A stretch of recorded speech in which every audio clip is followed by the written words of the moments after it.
It was scary and chaotic. It was traumatic. When you're in the heat of battle and anti-aircraft fire's coming up from the ground to knock you out of the sky, these enemy fighters are coming in and attacking you from all angles. All hell's breaking loose, and it's scary. It's just riveting. So, but you're flying in close formation at high altitude, freezing to death because we were unpressurized. At our high altitude, at 50 to 60 degrees below zero, if you take your gloves off, your fingers can self-amputate to the nearest knuckle. And you don't see any blood, you don't feel any pain, you're not even aware, you just see your fingers lying on the floor. Well, it's a wonder, it's just a miracle that I did not lose all my toes, because this hole in the nose of the airplane just sent that jet of cold, freezing air directly onto my feet. And it didn't affect anybody else on the airplane, but it did me, and just my toes, just my feet. And so when I landed, finally, after 5.5 hours of that,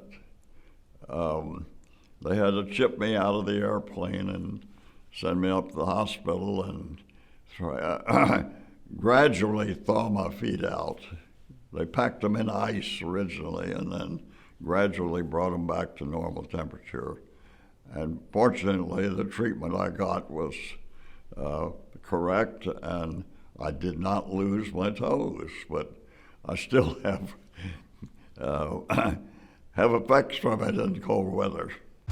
You are about to embark upon the Great Crusade to meet this mounting aggression. And make no mistake about it, good will prevail.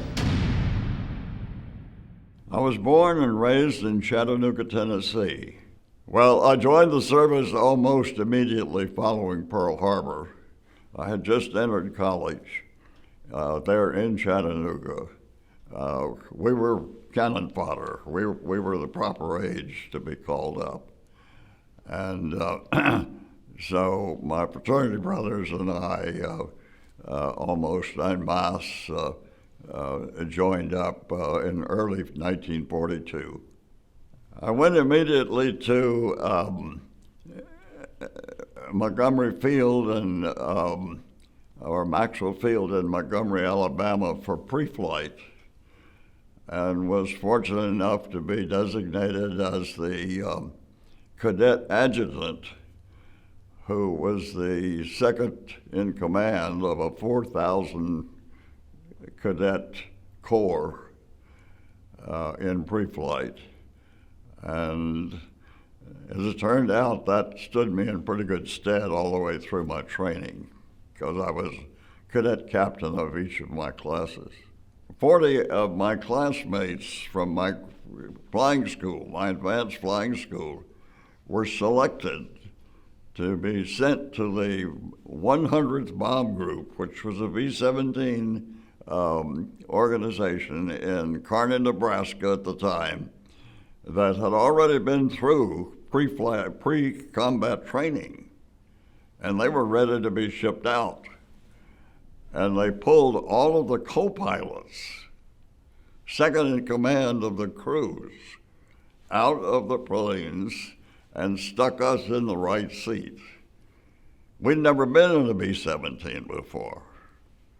They only did this in this one group, and nobody's ever explained or even admitted that this was done, but it was. And so here we were, second in command of the crew of 10 men on a B-17. We were unfamiliar with the airplane. Never flown a 4-engine airplane before. All our training previously was twin-engine aircraft. So the commander called us together and he said, you look to your right, and you look to your left, and you look ahead and behind you, and only one of you is going to come home. So you're going to be killed, and you might just as well accept it. So that was the way we went to combat. Now, once you got to England, you say in your book that your first mission was pretty uneventful, relatively speaking, but you got resistance on your second mission. So what was it like to face real hostile enemies? It was scary and chaotic. It was traumatic. When you're in the heat of battle and anti-aircraft fires coming up from the ground to knock you out of the sky, these enemy fighters are coming in and attacking you from all angles. All hell's breaking loose. And it's scary. It's just riveting. So, but you're flying in close formation at high altitude, freezing to death because we were unpressurized.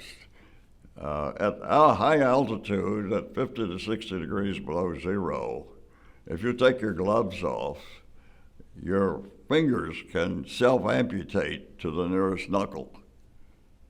And you don't see any blood, you don't feel any pain, you're not even aware, you just see your fingers lying on the floor. Well, it's a wonder, it's just a miracle that I did not lose all my toes, because this hole in the nose of the airplane just sent that jet of cold, freezing air directly onto my feet. And it didn't affect anybody else on the airplane, but it did me, and just my toes, just my feet. And so when I landed, finally, after 5.5 hours of that, they had to chip me out of the airplane and send me up to the hospital and gradually thaw my feet out. They packed them in ice originally and then gradually brought them back to normal temperature. And fortunately, the treatment I got was correct, and I did not lose my toes, but I still have effects from it in cold weather. Well, let's talk about flak in general. How often did you face it? I'm guessing on most missions, so how did you deal with it? Well, you couldn't deal with it. You were helpless, because if you attempted to take evasive action, you could disturb the whole formation, number one, and number two, you could zig when you should have zagged and fly into it instead of away from it. So it was something that you had to essentially put out of your mind and say, well, I can't do anything about this, so I'm just going to have to fly straight and level. And actually, we didn't fly the airplane. On the bomb run, the pilot and the copilot turned the control of the airplane over to the bombardier, who was literally flying it by the input that he had with the interconnection between the autopilot and the bomb site. And so pilot and the copilot were just sitting there ready to take over instantly if necessary, manually. But the plane was literally being flown by the bomb site, with a bombardier. Did you have fighter escorts? Only part of the time we were supposed to have fighter escorts. And the theory was that they could protect us from attacking fighters. Well, the thing that was completely forgotten was that the fighters were twice as fast as we were. And so in order to stay with us, they had to orbit and burn up fuel. and they couldn't stay very long. So they would have to leave, and another group supposedly would rendezvous with us and pick up and carry us from there. So they'd just relay us. But those rendezvous were very haphazard, and they didn't work. Half the time the fighters couldn't find us. And so essentially, during my combat tour, I flew unescorted. We had P-47s, we had P-51s, and we had some P-38s, which we never saw. But the Germans would simply wait until the first relay would run out of fuel and have to go back, and then they'd jump us. So it was duck soup. And when Jimmy Doolittle took over from General Acre on January of 44, he said, "Well, forget escorting. That's not your job anymore. You go down and strafe the airfields and catch them on the ground before they ever get out." And that worked far more effectively than trying to pick us up or dogfight in the air. Now, we mentioned your pilot a couple of times. He had a mindset that he wanted to condense his missions as close to each other as possible so he could get done with them as soon as possible. Correct. And so when he was done, and the last mission was quite interesting, so we could talk about that a little bit, you became a command pilot then after that, right? So how pleased were you to have that promotion? Well, I was still a second lieutenant. And when the crew finished up, I still had 4 missions to fly. And so on my next mission, I went out with a brand new crew who was on their 3rd mission, and as really an instructor pilot too, because I had the experience. And flying directly in front of me was the operations officer, who was second in command of the squadron. And this was the first week in Black Week in October, and we were on October the 8th, I'll never forget it, was my 22nd mission. We turned on the bomb run, and we were 18 ships from the bloody Hundredth. As we turned on the bomb run, the flak was coming up so densely from the ground to protect the target, denser than we had ever seen before. And the Germans were actually flying through their own flak. Normally they didn't do that. They would stay back and let the anti-aircraft fire damage planes enough to force them out of the formation, and then when they were by themselves, we were duck soup. That was almost a death knell. But on this mission, they were flying through their own flak, so they were susceptible to being shot down by friendly fire, as we were.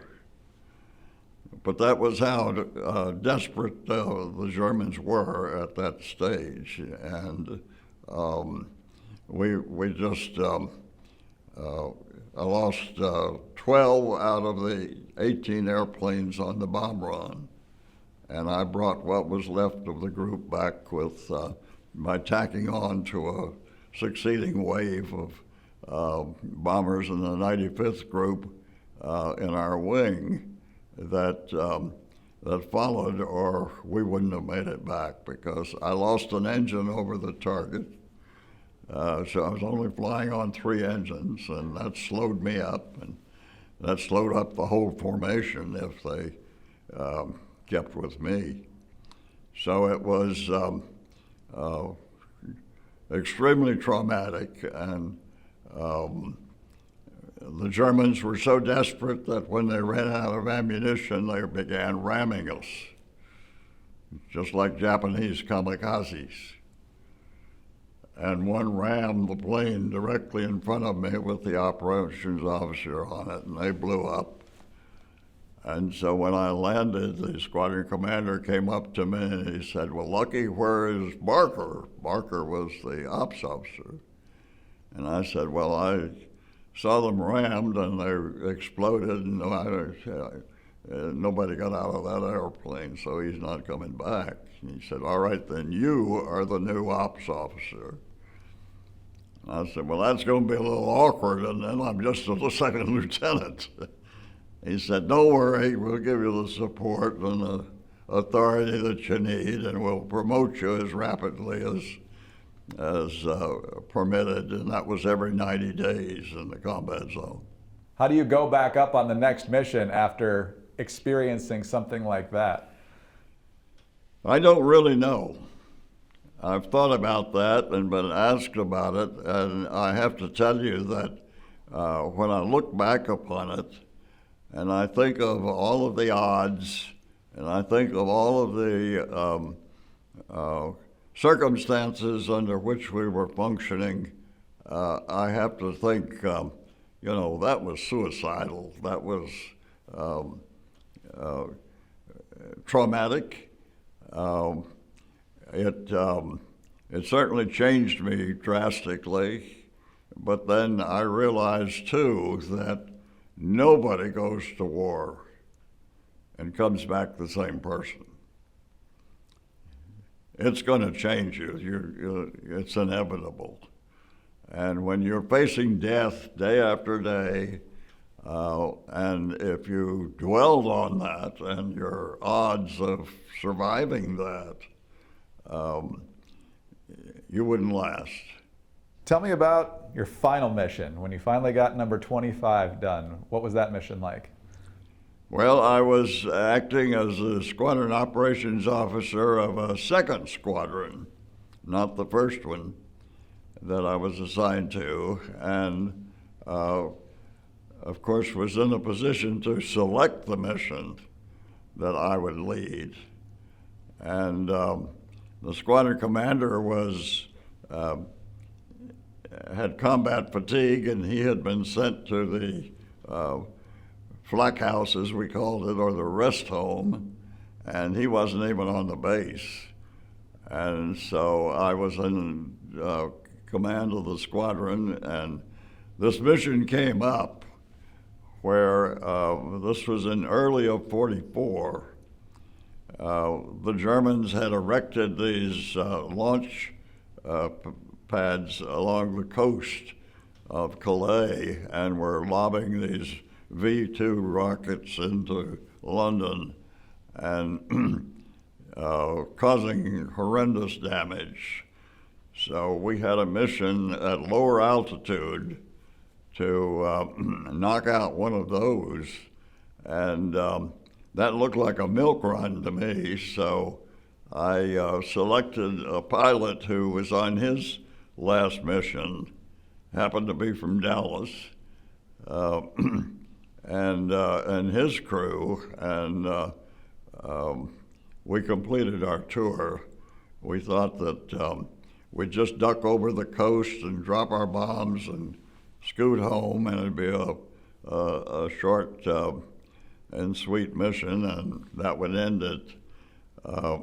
It so happened that the Germans knew our target, and they came halfway out across the channel and attacked us,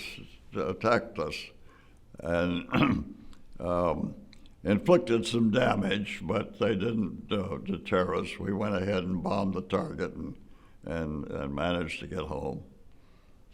What was that feeling like?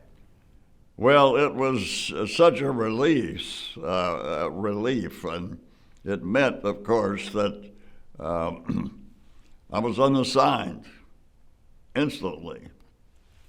I didn't have a job. And I'd been so concentrated and focused on doing what I was doing for so long that it just left me, useless. And it just wore on me from that point on, because eventually I stayed on the base for about 30 days and still had no duties and wasn't flying. And they offered me several jobs, but Pathfinder or Squadron Commander or other jobs, but I'd still have to fly combat. And I said, hey, wait a minute.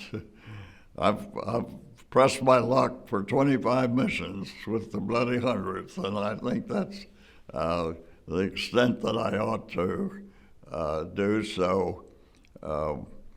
I could be sent home to train replacements coming over.